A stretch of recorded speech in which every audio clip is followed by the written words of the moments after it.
कक्षा 11वीं के समस्त विद्यार्थियों को हिंदी पठन पाठन की हार्दिक शुभकामनाएं। आज हम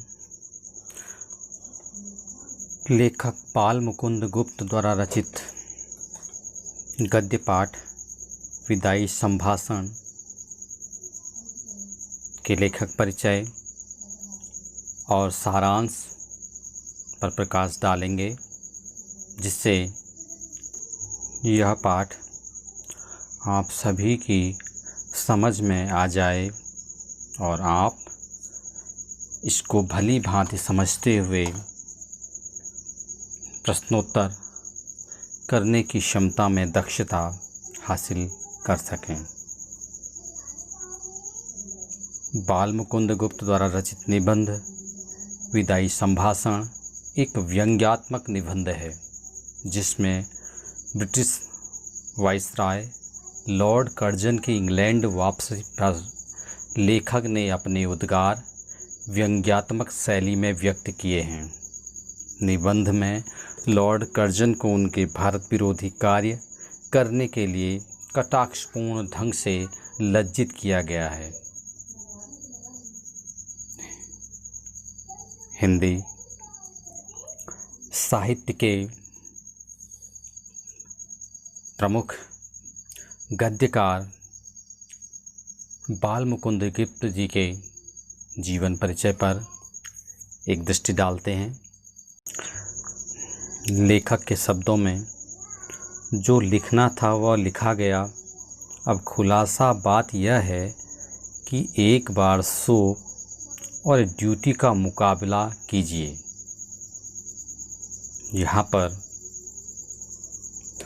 लेखक ने प्रदर्शन और कर्तव्यनिष्ठता को इस पंक्ति में प्रस्तुत किया है। बाल मुकुंद जी का जन्म सन 1865 ग्राम गुड़ियानी, जिला रोहतक, हरियाणा में हुआ था। इन्होंने अखबारी चुनार, हिंदुस्तान, हिंदी, वंगभाषी, भारत मित्र आदि प्रमुख पत्रों का संपादन किया। इनकी रचनाओं में शिव शंभू के चिट्ठे और खत, खेल तमाशा प्रमुख हैं। चलते हैं पाठ सारांश की ओर।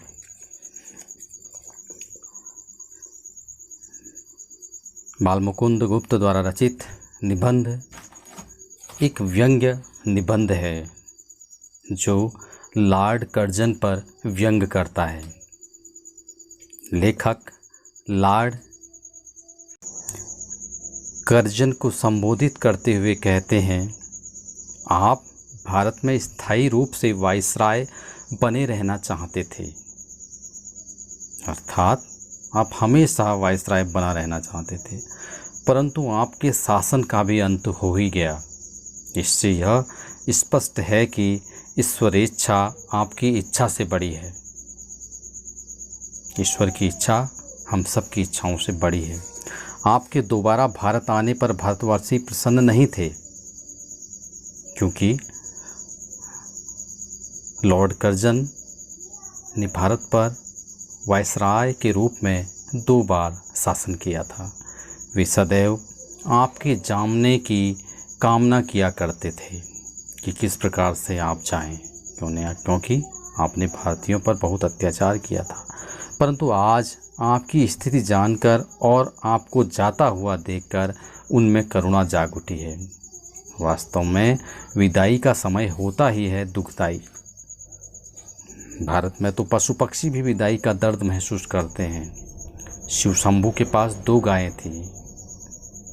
दोनों आपस में लड़ती थीं, किंतु जब बलशाली गाय को वहां से हटा दिया गया तो कमज़ोर गाय ने भी उससे बिछुड़ने के दुख में चारे को मुंह तक नहीं लगाया। जहाँ के पशु ऐसे हैं, वहाँ के मनुष्य विदाई के क्षण में कितना अधिक दुख मनाते होंगे।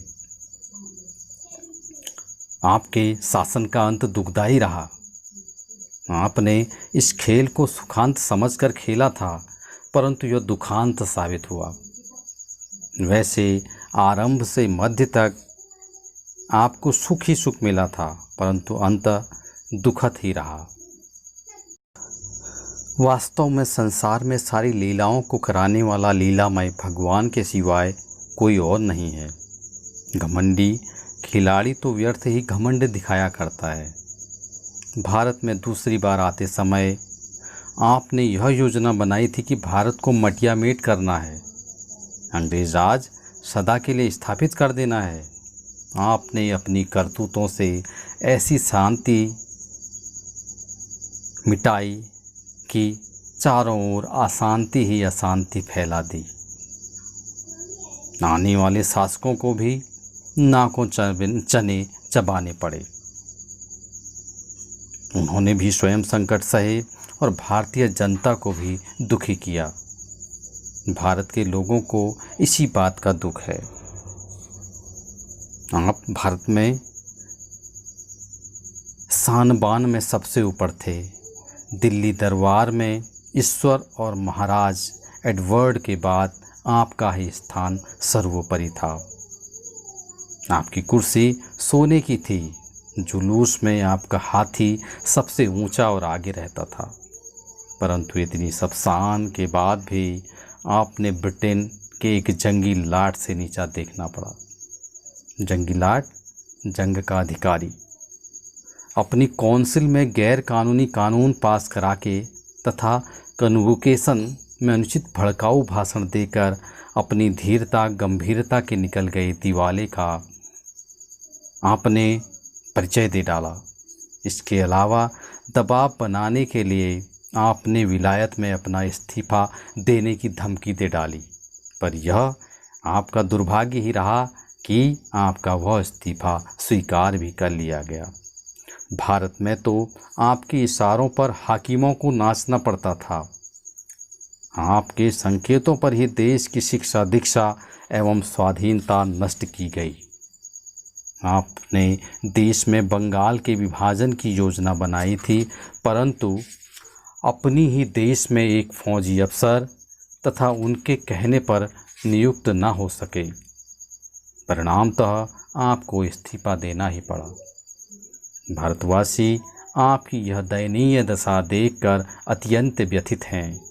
अब उनका जाना निश्चित है। यह सब जान समझकर वे अब कैसे दिन काट रहे होंगे, यह उनसे अधिक भला और कौन जानता होगा। लेखक ने यहाँ कटाक्षपूर्ण वाक्यों में लॉर्ड कर्जन को उनके निरंकुश मनमाने शासन की याद दिलाई है।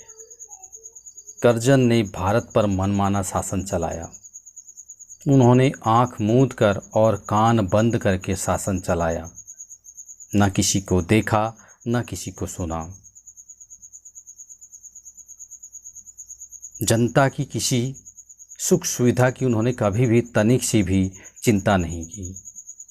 आपने कोई काम प्रजा की इच्छानुसार नहीं किया। कैसर और जार भी घेरने घोटने पर प्रजा की बात सुन लेते थे। नादिर शाह ने भी आसिफ जहाँ की तलवार गले में लटकाकर प्रार्थना करने पर उसी वक्त कत्लेआम रोक दिया था। किंतु आप में तो इतनी भी ताब नहीं थी कि आप भारत की 8 करोड़ की जनसंख्या वाली प्रजा की मांग पर बंगाल विभाजन रोक दें। अब आपकी भारत से वापसी लगभग निश्चित है। इसके बावजूद सबकी इच्छा के विपरीत बंगाल के विभाजन को आपने अपनी पूरी योजना पूरी कर लेना चाहा। आपकी वही जिद अब भला भारत की जनता कहाँ जाकर अपना रोना रोए। भारत की प्रजा ने आपकी मनमानी जिद कार्य प्रणाली के दुष्परिणाम को यहीं देख लिया। कारण भारतवासी दुखित हुए। उसी हट के कारण उनको भी पतन का मुंह देखना पड़ा। आपको भी हार देखनी पड़ी। भारतवासी ईश्वर पर अटूट विश्वास रखते हैं। वे तो दुख के ये दिन और ये यादें जैसे तैसे भुला देंगे, परंतु उन्हें इस बात का दुख अवश्य रहेगा कि आप यहाँ अपने इतने दिन के शासन के पश्चात भी जनता की सद्भावना न ले जा सके। आप प्रजा का मन न जीत सके। आपने कभी कभी इस देश की अनपढ़ जनता का नाम लिया, ना यहाँ के लोगों की विशेषताओं को अंगीकार किया। अनपढ़ जनता आज भी नर सुल्तान नामक एक राजकुमार के गीत गाती है। वह उस राजकुमार की महिमा का गुणगान करते नहीं अघाती। उस राजकुमार ने अपनी विपत्ति के दिन नरवरगढ़ नामक राज्य में काटे थे।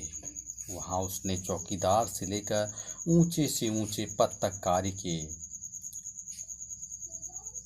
वहाँ से विदाई के समय उसने वहाँ की जनता, वहाँ की भूमि, वहाँ के अन्न जल का कृतज्ञतापूर्वक स्मरण किया, उन्हें आदरपूर्वक प्रणाम किया।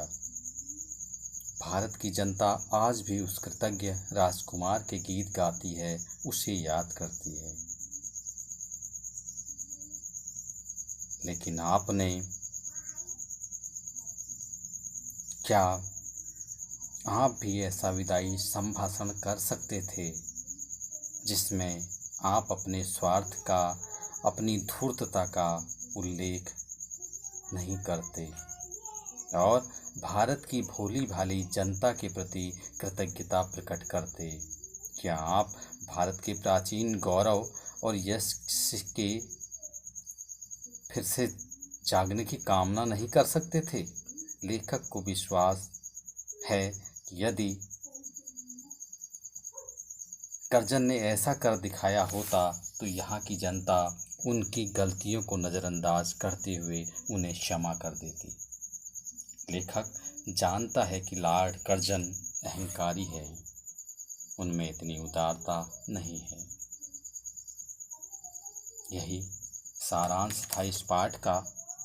लेखक ने यहाँ लॉर्ड कर्जन के माध्यम से बतलाया था कि किस प्रकार से उसने भारतीयों पर अत्याचार किया था, बंगाल विभाजन कर अनेक भारतीयों को असंतुष्ट किया था।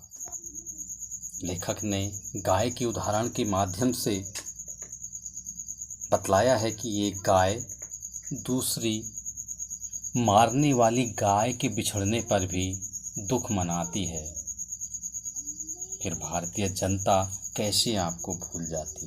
लेकिन आपने कोई भी ऐसा कार्य नहीं किया जिससे भारतीय जनता आपको याद हमेशा करते रहती। तो यह था इस पाठ का सारांश। आशा करता हूँ कि यह पाठ आपको समझ आ गया हो।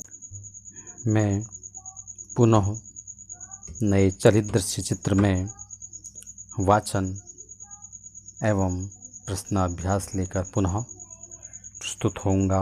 एक बार पुनः आप सभी को हार्दिक शुभकामनाएं। धन्यवाद।